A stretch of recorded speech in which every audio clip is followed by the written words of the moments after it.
Hello students. पिछली video में हमने पढ़ा था कि पार्थिनोजेनेसिस क्या होती है। पार्थिनोजेनेसिस होती है कि जिसमें जो न्यू ऑर्गेनिज्म है वो बिना किसी फ्यूजन ऑफ गैमेट्स के फॉर्मेशन हो जाता है, जैसे पार्थिनोजेनेसिस कहलाती है। तो आज हम पढ़ेंगे कि जो सिनगेमी है यानी कि जो फ्यूजन ऑफ गैमेट्स है वो दो भागों में डिवाइड करी गई है। पहला भाग है हमारा एंडोगैमी, पहला पार्ट है। It involves the fusion of two gametes of the same parent, यानी कि इसके अंदर सेम पेरेंट यानी कि एक ही पेरेंट के दो अलग अलग गैमेट्स का फ्यूजन होता है, जिसको हम सेल्फ फर्टिलाइजेशन भी बोलते हैं। सेल्फ फर्टिलाइजेशन बोलते हैं। सेल्फ फर्टिलाइजेशन का मतलब ये है कि एक ही पेरेंट दोनों तरह के गैमेट प्रोड्यूस कर रहा है और वो जो उनकी जो गैमेट्स की जो फ्यूज़न है वो खुद ही हो रही है, उसी सिंगल पेरेंट में हो रही है, बॉडी के अंदर हो रही है। तो इस कारण जो है हम उसको सेल्फ फर्टिलाइज्ड पेरेंट बोलते हैं, यानी कि दूसरी पेरेंट बॉडी का इसके अंदर इन्वॉल्वमेंट नहीं है। It is uniparental. यूनिपेरेंटल का मतलब है जिसके अंदर जो है एक ही पेरेंट बॉडी का यूज़ हो, ना कि किसी दूसरी का। तो यूनिपेरेंटल है, एक ही पेरेंट जो है दोनों गैमेट प्रोड्यूस कर रही है, मेल भी और फीमेल भी।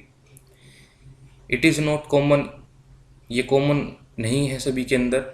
It is found in bisexual hermaphrodite monoecious animals, यानी कि ये जो टेक्निक है एंडोगैमी, ये बाइसेक्सुअल एनिमल्स के अंदर पाई जाती है, यानी कि वो एनिमल जो एक ही पेरेंट बॉडी पर दोनों सेक्स फीमेल भी और मेल भी कैरी करते हैं। ऐसे कौन से थे हमारे, जैसे कि हर्मेफ्रोडाइट और मोनेशियस जो एनिमल थे हमारे, वो थे बाइसेक्सुअल। इसके जो एग्जांपल है वो है टैनिया, यानी कि ये एक टाइप का टेप वॉर्म होता है जो कि फलों और सब्जियों को अच्छी तरीके से न धोने के कारण जो है वो ह्यूमन बॉडी के अंदर चला जाता है और लार्ज इंटेस्टाइन और स्मॉल इंटेस्टाइन के अंदर ये डेवलप हो जाता है कई बार। जो नेक्स्ट जो पार्ट है हमारा वो है exogamy. It involves cross fertilisation. इसके अंदर जो है क्रॉस फर्टिलाइजेशन होती है। The fusion of two gametes formed by different parents, यानी कि दो गैमेट्स की जो फॉर्मेशन होती है मेल और फीमेल, वो डिफरेंट पेरेंट्स के बॉडी के अंदर होती है। डिफरेंट बॉडी जो पेरेंट है उनकी वो फॉर्म करते हैं टू डिफरेंट गैमेट्स, और उनकी जो फर्टिलाइजेशन है उसको हम क्रॉस फर्टिलाइजेशन बोलते हैं।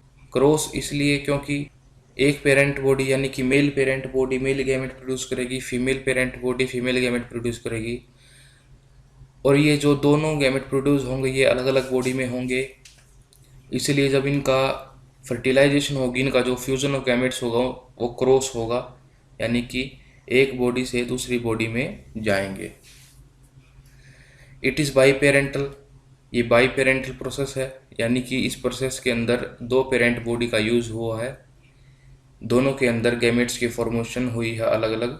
इट इज़ वेरी कॉमन, ये बहुत ही साधारण है जो हायर जो एनिमल्स है ऑर्गेनिजम्स हैं उनके अंदर, जैसे कि जो रैबिट है, फ्रॉग है, या फिर मैन है यानी कि जो इंसान है, उनके अंदर ये काफ़ी आम बात है। नेक्स्ट जो हमारी हेडिंग है एक्सटर्नल फर्टिलाइजेशन। एक्सटर्नल फर्टिलाइजेशन में in most aquatic organisms such as majority of algae fishes as well as amphibians, the syngamy occurs in the external medium water, यानी कि यहाँ पर ये बताया गया है जैसे कि हमारे जो मोस्ट ऑफ एक्वेटिक जो ऑर्गेनिज्म है यानी कि जल जीव हैं, जल में पानी में रहने वाले जो ऑर्गेनिज्म हैं वो, जैसे कि हमारे एल्गी हो गए, फिशेस हो गई, एम्फीबियंस यानी कि वो ऑर्गेनिज्म वो एनिमल जो अर्थ यानी कि धरती पर भी हो और जो पानी में भी दोनों तरफ रह सकते हैं। जैसे कि हमारा फ्रॉग है वो पानी में भी रहता है और ज़मीन पर भी रहता है, लेकिन और ज़्यादातर वक्त वो जो है वो ज़मीन पर ही रहता है, लेकिन पानी के बिना जो उसकी लाइफ साइकिल है वो कंप्लीट नहीं होती है, क्योंकि जो उनके जो गैमेट्स का जो फ्यूज़न है वो वाटर मीडियम में ही होता है, उसके बिना उनकी लाइफ साइकिल जो है वो कंप्लीट हो ही नहीं सकती है। The syngamy occurs in the external medium. जो सिनगैमी यानी कि जो fusion of male and female gametes है वो एक्सटर्नल मीडियम में होगा। एक्सटर्नल मीडियम कौन सा होगा? पानी होगा, यानी कि उनके आसपास जो भी एक्सटर्नल मीडियम प्रेजेंट होगा जनरली वो वाटर ही होता है। Outside the body of the organism, यानी कि ऑर्गेनिज्म की बॉडी के बाहर जो भी मीडियम प्रेजेंट होगा वो उसमें उनकी जो है सिनगैम यानी कि फ्यूजन ऑफ गैमेट्स हो टेक प्लेस होगा। Organism exhibiting external fertilisation show great synchrony between the sexes, यानी कि जो ऑर्गेनिज्म एक्सटर्नल फर्टिलाइजेशन को शो करते हैं, एक्सटर्नल फर्टिलाइजेशन करते हैं, उनके बीच के अंदर जो है सिंक्रोनी यानी कि जो तालमेल है वो बहुत ही अच्छा होना चाहिए दोनों ही सेक्सेस के बीच में, यानी कि मेल और फीमेल दोनों के बीच में जो तालमेल है वो बहुत ही अच्छा होना चाहिए। And release a large number of gamete into the surrounding medium to enhance the chance of syngamy, यानी कि और बहुत ही लार्ज नंबर ऑफ यानी कि एक बड़े नंबर में जो गैमेट्स की जो रिलीजिंग है सराउंडिंग्स के अंदर, मीडियम के अंदर वो होनी चाहिए, ताकि जो चांसेस है सिनगैमी के यानी कि फ्यूजन ऑफ गैमेट्स के वो बढ़ जाए।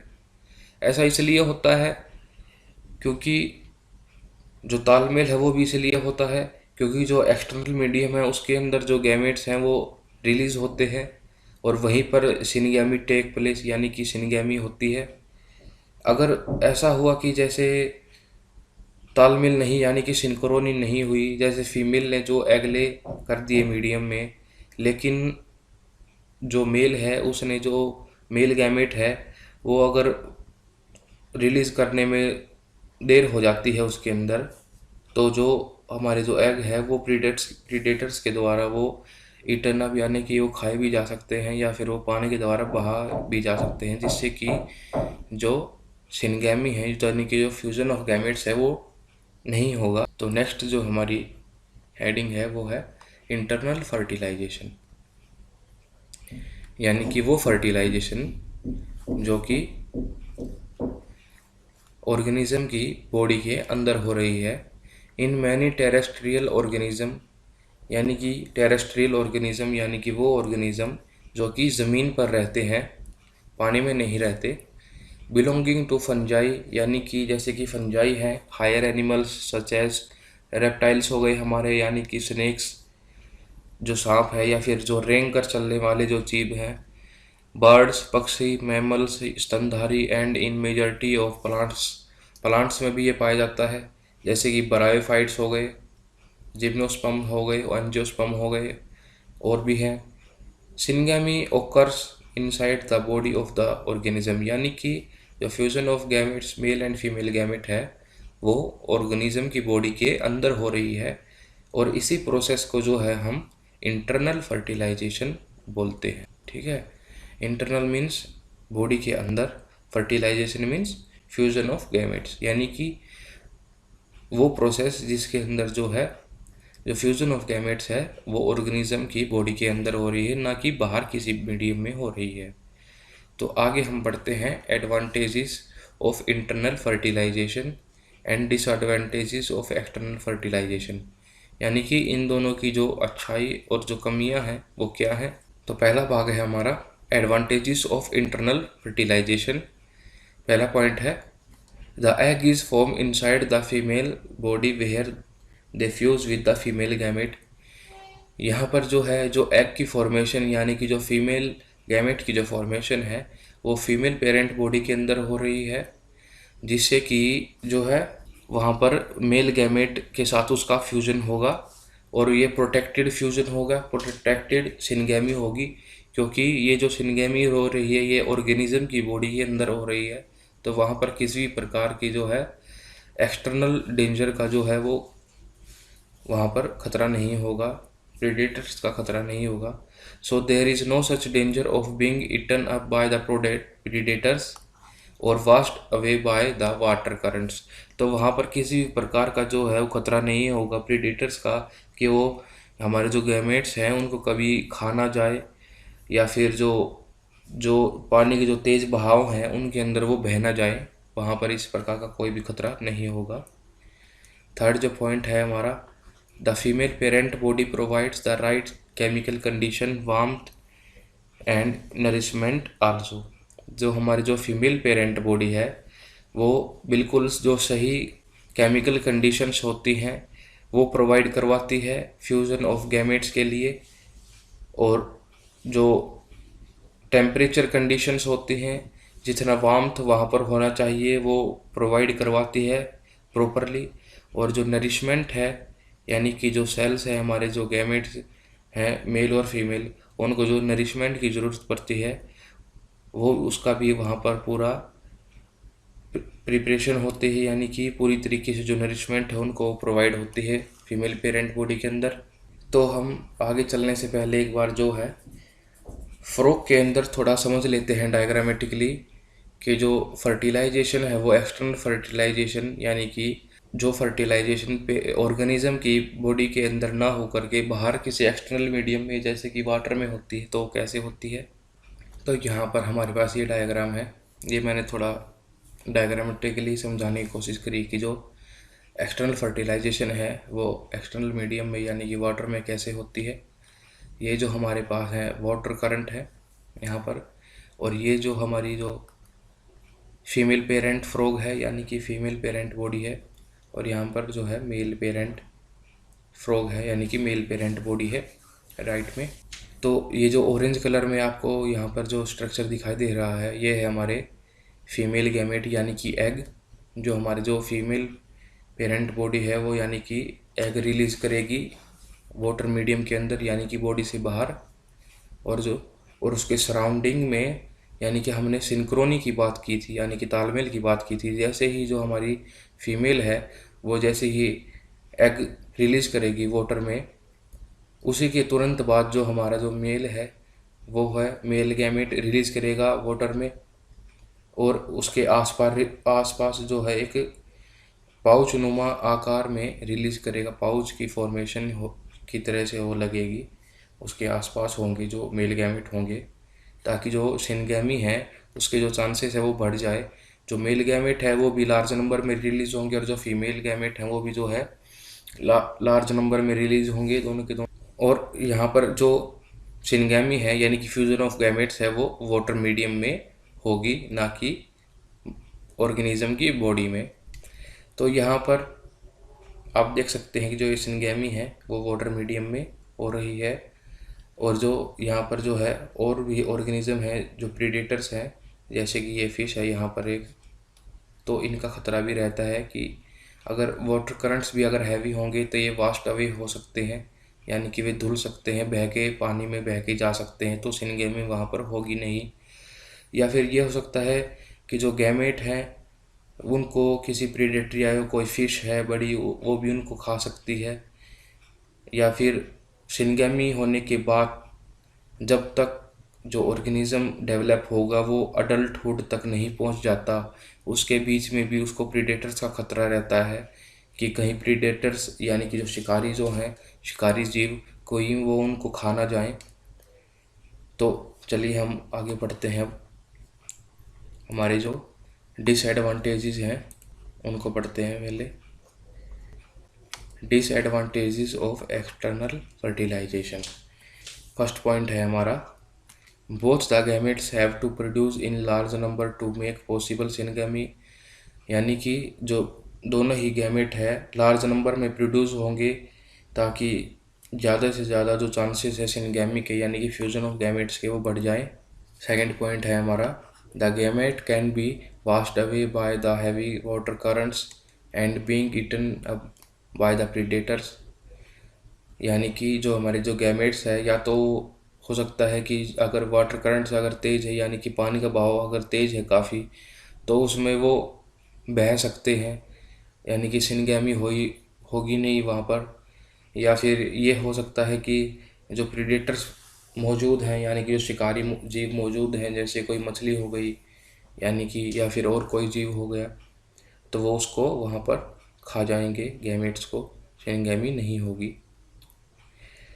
या फिर जो हमारा जो थर्ड पॉइंट है, most of the offspring vulnerable to predators up to adulthood, यानी कि जो भी यंग वंस सिनगैमी के बाद जो भी यंग वन प्रोड्यूस होंगे उनको अडल्टहुड तक आने तक प्रीडेटर्स का खतरा रहेगा, क्योंकि अडल्टहुड तक वो जो है वल्नरेबल रहते हैं प्रीडेटर्स के लिए। प्रीडेटर जो उनको खा सकते हैं, उन पर जो है अटैक कर सकते हैं। नेक्स्ट जो हमारी हेडिंग है वो है post fertilisation events. Sexual reproduction में हमने प्री फर्टिलाइजेशन इवेंट्स पढ़े थे, यानी कि जिसके अंदर फॉर्मेशन ऑफ गैमेट का जो ट्रांसफ़र है वो हुआ था। उसके बाद हमने फर्टिलाइजेशन पढ़ा, फर्टिलाइजेशन यानी कि फ्यूज़न ऑफ गैमेट्स जो है वो पढ़ा।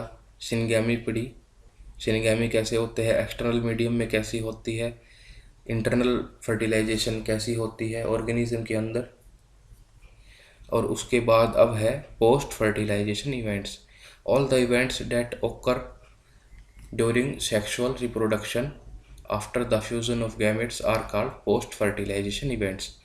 यानी कि जितने भी इवेंट्स सेक्सुअल रिप्रोडक्शन के दौरान होते हैं गैमेट्स के फ्यूज़न के बाद, उनको हम पोस्ट फर्टिलाइजेशन इवेंट्स बोलते हैं। उसके बाद जो हमारी नेक्स्ट जो हेडिंग है वो हमारी zygote. In organism within external fertilisation, zygote is formed in the external medium usually water. यानी कि वो ऑर्गेनिज्म जो कि एक्सटर्नल फर्टिलाइजेशन करते हैं, इनके अंदर जो सिनगैमी है वो एक्सटर्नली होती है, जो फ्यूजन ऑफ गैमेट्स है वो outside the body of the organism होती है।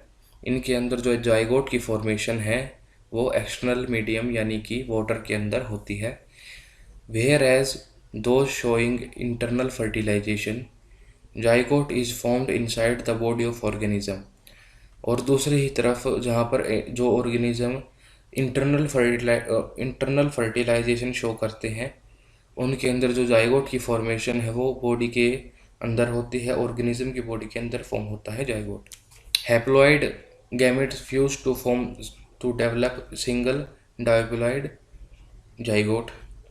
हैप्लॉइड यानी कि एन जो गैमेट होगा, यानी कि एन जो हैप्लॉइड जो हमारे गैमेट होंगे वो फ्यूज़ करेंगे, उनका फ्यूज़न होगा और वो दोनों एक डायप्लॉइड जाइगोट की फॉर्मेशन करेंगे। उसकी जो प्लॉइडी होगी वो 2n होगी, यानी कि वो डायप्लॉइड होगा। उसके अंदर 2 सेट्स ऑफ क्रोमोसोम प्रेजेंट होंगे। Further development of zygote depends on the type of life cycle of the organism has. यानी कि जो फर्दर डेवलपमेंट होगी जाइगोट की वो डिपेंड करेगी, वो निर्भर करेगी कि जो ऑर्गेनिज्म है उसकी जो लाइफ साइकिल है वो कैसी है, या फिर वो किस एनवायरनमेंट में वो एक्सपोज्ड, यानी कि किस एनवायरनमेंट में वो रहता है। तो इन दोनों चीज़ों के ऊपर डिपेंड करेगी कि जो जाइगोट की जो डेवलपमेंट है वो कैसी होगी। इसके अंदर जो पहला पॉइंट है हमारा वो है zygote undergoes meiosis to form haploid spores. यानी कि जो जाइगोट है वो मियोसिस करेगा, यानी कि रिडक्शनल डिवीज़न होगा और जो हैप्लॉइड स्पोर्स की फॉर्मेशन होगी। Which kept in thick walled structure which have resistant to damage. यानी कि जो जाइगोट है वो एक ऐसा थिक वॉल्ड स्ट्रक्चर जो है वो डेवलप करेगा वहाँ पर, और उसके अंदर जो है जो हमारे जो स्पोर्स हैं स्पोर्स की फॉर्मेशन होगी, और वो एक जो थिक वॉल्ड स्ट्रक्चर है एज ए रेजिस्टेंट की तरह काम करेगा। यानी कि जो भी डैमेज है, जो भी नुकसान से उसको जो है स्पोर्स को वो बचाएगा, और वहाँ पर जो है अपना एक रेस्टिंग पीरियड को पास करके उसके बाद वो जो है जर्मिनेटिंग पीरियड में जो है जर्मिनेट करेंगे स्पोर्स। रेस्टिंग पीरियड को जो है वो वहाँ पर पास करेंगे, यानी कि वो रेस्टिंग पीरियड वहाँ पर अपना कंप्लीट करेंगे। सेकंड जो पॉइंट है हमारा, zygote can divides by mitosis to develop diploid body which grow further developed into embryo. यानी कि जो जाइगोट है वो हमारा माइटोसिस के द्वारा भी डिवाइड कर सकता है, माइटोटिकली भी डिवाइड कर सकता है। यानी कि जो ये डिवीज़न होगा वो इक्वेशनल डिवीज़न होगा और एक डायप्लॉइड बॉडी की फॉर्मेशन होगी, यानी कि डाइप्लॉइड जो है वो सेल की डेवलपमेंट होगी, और जो ये डाइप्लॉइड जाइगोट है ये फर्दर डेवलपमेंट के बाद जो है एक डाइप्लॉइड एम्ब्रियो में डेवलप होगा, कन्वर्ट होगा, और ये जो एम्ब्रियो है ये आगे चलकर एक न्यू यंग वन में डेवलप होगा। तो आज की वीडियो में बस इतना ही, बाकी हम नेक्स्ट वीडियो में पढ़ेंगे जो कि हमारा एम्ब्रियोजेनेसिस होगी, यानी कि फॉर्मेशन ऑफ एम्ब्रियो। तो वीडियो को लाइक करें, शेयर करें और चैनल को सब्सक्राइब करें। Thank you.